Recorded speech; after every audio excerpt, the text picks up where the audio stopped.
Okay, let's unpack this. We're diving into a dense and, honestly, a critical topic, the metabolism of acylglycerols and sphingolipids. It really is. If you're trying to understand how a cell even holds its shape or how your body stores massive amounts of energy, you're looking right at the heart of it. So this deep dive is all about mapping those pathways, synthesis and degradation, step by step. We're taking a college-level look, but trying to make it make sense. And we're focused on two major lipid families. First up, you have the acylglycerol. Which, for the most part, means triacylglycerols, right? Tags. Exactly. Those are the major lipids in your fat deposits. They're the essential machinery for energy storage. And, they're the molecules directly linked to big health issues like obesity and diabetes. And the second family? That would be the phospholipids and the sphingolipids. The structural architects. That's a perfect way to put it.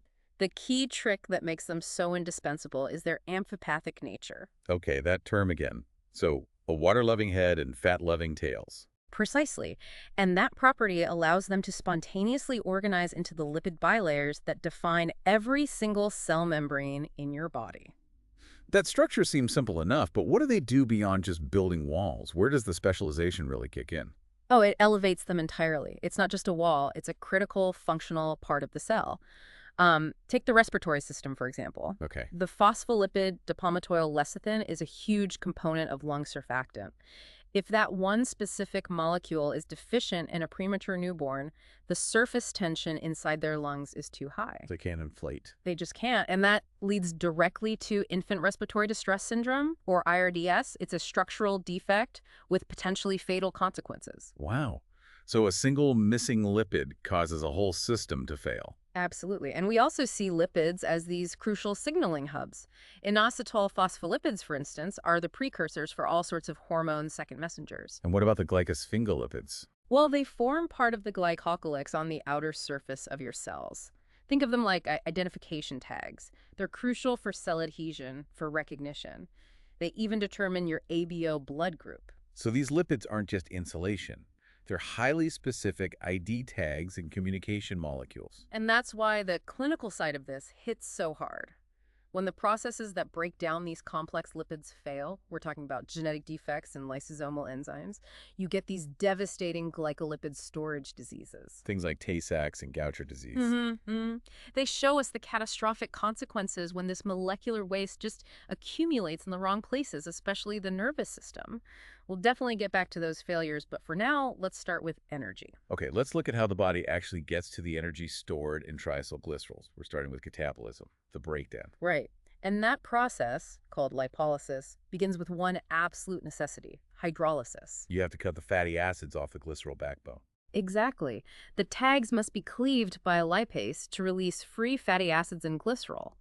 This happens mainly in adipose tissue. So once those free fatty acids are released from the fat cells, how do they get around? They aren't water soluble. They immediately bind to the most abundant protein in your plasma, serum albumin. Right. And that acts as a shuttle, transporting them to the liver, heart, muscle, and other tissues where they can be oxidized for ATP or, reesterified. And one detail that's really important to remember here is that the brain does not readily use these for energy. That's a crucial point. It heavily prefers glucose. Okay, so what about the other piece, the glycerol backbone? It's water soluble, but what does the body do with it? Well, the fate of that glycerol is entirely dependent on one specific enzyme, glycerol kinase. And not all tissues have it. Right. It's really only found in significant amounts in the liver, kidney, intestine, and brown adipose tissue. If the kinase is there, it can activate the glycerol and let it re-enter metabolism. But if it's absent, like in muscle or regular white fat, then the glycerol has to travel all the way back to the liver to be processed. that dependence on glycerol kinase actually sets up the synthesis story beautifully. The main pathway for building both tags and phospholipids starts right there, with glycerol 3-phosphate. It does, and it highlights a critical link because glycerol 3-phosphate and dihydroxyacetone phosphate DHOP are both direct intermediates in glycolysis. So we're bridging carbohydrate and lipid metabolism from the very first step. Exactly. And to kick off synthesis, both the glycerol and the fatty acids need some energy input, some activation. Fatty acids get activated to acyl-CoA. And the glycerol gets activated to G3P by that kinase if the tissue has it. If not, say, in muscle, the G3P is formed from DHAP instead. Once you have those activated building blocks, the common pathway can begin. Two molecules of acyl-CoA combine with glycerol 3-phosphate to form the foundational molecule for everything that follows. And that molecule is phosphatidate. Phosphatidate, which is 1,2-diacylglycerol phosphate. Okay, so phosphatidate is the central hub, the big branch point. Let's follow the road to energy storage, first making triacylglycerol. To make a tag, that phosphatidate first has to lose its phosphate group. It becomes 1,4-diacylglycerol, and the enzyme that does this is phosphatidate phosphohydrolase, or PP. But the really interesting thing here is that the enzyme itself is part of this family of proteins called lipins. Yes, and what's so special about lipins is that they're sort of regulatory double agents. How so? They don't just catalyze the step, they also function as transcription factors. They can move to the nucleus and regulate the genes that control overall lipid metabolism. That's incredible. So the enzyme is also part of the command structure. It acts as an immediate gatekeeper for storage, and it controls the cell's long-term genetic plan. It's amazing regulatory efficiency. So if lipins control the entry point, what controls the final rate-limiting step for storage? That comes down to the enzyme diacylglycerol acyltransferase, or DGAT. DGAT catalyzes that final step, adding the third fatty acid to make triacylglycerol. This step is significant because it's the only one specific to tag synthesis, and it's almost always the rate-limiting step. We should probably also mention that alternative route in the gut, the monoacylglycerol pathway. Yes, a good point. It's another way to get to that 1,4,2-diacylglycerol intermediate, but primarily in the intestinal mucosa. Okay, so we've built the storage molecule. Now let's go back to that phosphatidate branch point and pivot to phospholipid synthesis. Let's focus on the big ones: phosphatidylcholine, PC, and phosphatidylethanolamine, PE. For this pathway, it's a different strategy. Instead of activating the backbone, you activate the head group. So you take the choline or ethanolamine, use ATP to phosphorylate it, and then you couple it to the nucleotide CDP. Right, you form CDP choline or CDP ethanolamine. These activated nucleotide-linked head groups then react with that 1,4,2-diacylglycerol we made earlier to form the final phospholipid. And the liver, being resourceful, can also just convert PE to PC directly. It can, through progressive methylation. It has a backup plan. What about the really specialized phospholipids, like cardiolipin? That one's crucial for mitochondria, isn't it? It is. Cardiolipin is almost exclusively found in the inner mitochondrial membrane, and it's vital for the electron transport chain and for apoptosis, or programmed cell death. And the synthesis pathway is different. A bit different, yes. It requires activating the backbone, forming CDP-diacylglycerol first, which then reacts with another glycerol 3-phosphate. So let's connect this to regulation. If a cell suddenly gets a big rush of free fatty acids, does it prioritize building storage or structure? It follows a really logical rule: structure first, storage second.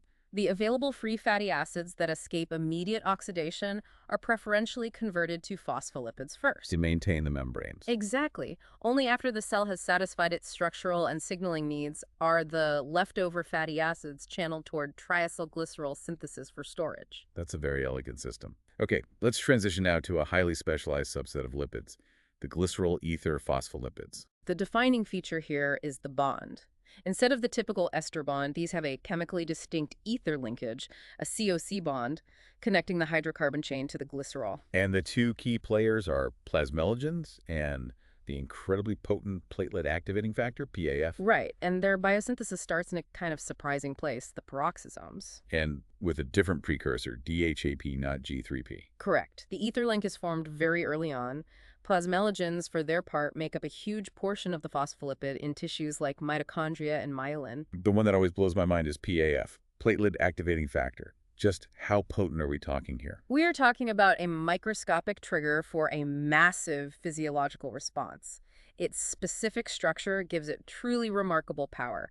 It can aggregate platelets at concentrations as low as 10 to the minus 11 moles per liter. That's practically nothing. It's almost homeopathic concentrations driving a huge cellular response. It is. It's an incredible amount of leverage. And its job isn't just clotting, it's also involved in inflammation, chemotaxis. Yeah. It even has hypotensive properties. It's a signaling powerhouse that the body must control very, very carefully. Extremely carefully. So once these phospholipids are built, they don't just stay put.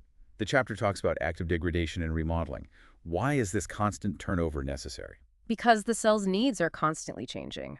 Partial degradation, which is mediated by phospholipases, allows the cell to swap out parts of the lipid, usually the fatty acid chains, to create new signaling molecules or adapt the membrane. That's remodeling. And the agents doing this are the phospholipases A1, A2, B, C, and D, each one programmed to cut a specific bond. Phospholipase A2 is especially important. It cleaves the fatty acid at the number 2 position, releasing a free fatty acid and leaving behind a lysophospholipid. And that lysophospholipid can then be immediately reacylated with a new fatty acid, that's the remodeling, or it can be fully broken down. Correct. And there's also an important player in the plasma, LT. Right, lecithin. Cholesterol acyltransferase. That ties into cholesterol transport. Yes, LCAT provides another way to make that lysolecithin.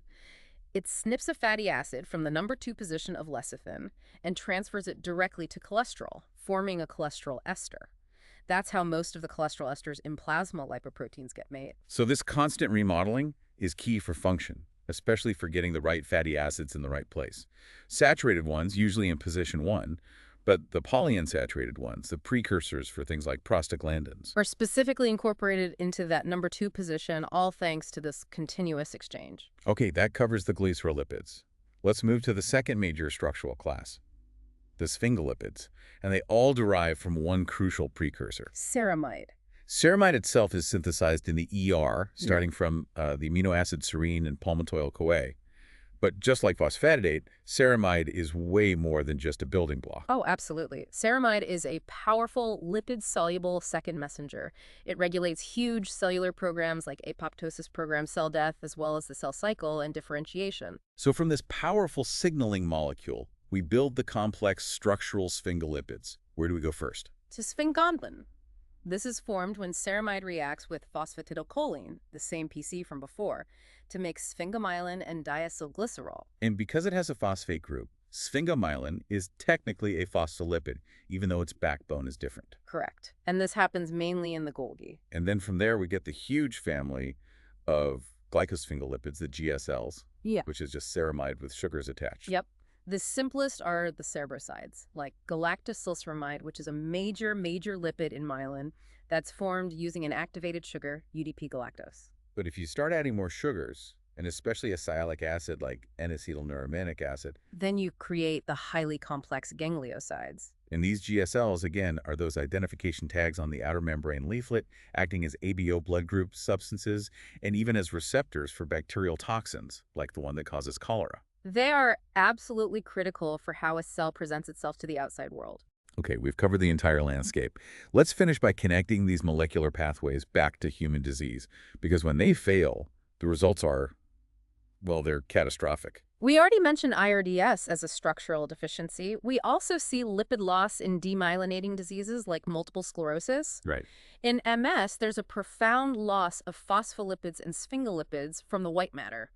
The loss is so severe that the lipid composition of the white matter actually starts to resemble that of gray matter. But the most devastating failures have to be the sphingolipidoses, those inherited disorders of degradation. That's right. These are all inherited defects in the lysosomal degradation pathway. And what's crucial to understand is that the cell is making these complex lipids just fine. The problem is that the specific lysosomal enzyme needed to break it down is broken. So the cellular garbage disposal is out of order. Exactly. And the result is a relentless, toxic buildup of these lipids, especially in neurons, which leads to severe neurodegeneration. Can you walk us through a couple of the most well-known examples just to illustrate that point? Of course. Let's take Tay-Sachs disease. The deficiency is in an enzyme called hexathymididase A. This leads to the accumulation of a specific lipid, the GM2 ganglioside. And as that piles up in the nerve cells? It causes mental retardation, blindness, muscular weakness. It's usually fatal in early childhood, all from one missing enzyme. That's just a staggering consequence. What about Gaucher disease? Gaucher disease is a deficiency in fake glucosidase, which causes glucosylceramide to accumulate. That lipid builds up in macrophages and bone marrow, leading to an enlarged liver and spleen and the painful erosion of long bones. And the third major one is Niemann-Pick disease. Right. Niemann-Pick involves a deficiency in sphingomyelinase, so sphingomyelin accumulates. And like Tay-Sachs, it's typically fatal early on. But the good news is that while these were historically untreatable, we're now seeing real breakthroughs. Like enzyme replacement therapy. Yes, enzyme replacement and bone marrow transplants for some, and even promising new strategies like substrate deprivation therapy, where you try to slow down the synthesis of the lipids in the first place. That's incredible. So we've seen synthesis, turnover, and failure. What's the final, concise takeaway from this deep dive? I think you should keep three biosynthetic themes distinct in your mind. First, tags and common phospholipids all stem from glycerol 3-phosphate via that key intermediate, phosphatidate. Okay, theme one. Second, these specialized ether lipids like PAF and plasmalogens, they stem from DHAP. And third. All sphingolipids, sphingomyelin, the cerebrosides, the gangliosides, they all stem from that crucial signaling precursor, ceramide. So these pathways dictate our energy balance and define every single cellular boundary we have, all of it built and broken down via these highly regulated enzyme-driven steps. Which leaves us with an important question for you, the learner, to consider. We know that nerve cells are particularly vulnerable in these sphingolipidoses. So why is the central nervous system so exquisitely sensitive to the accumulation of these specific lipids, more so than other tissues that also lack the enzyme? It just underscores the fragility and the crucial dependency of our microscopic health on precise molecular mechanics. A fascinating point to think about. Thank you for diving deep with us into the biochemistry of life's essential lipids.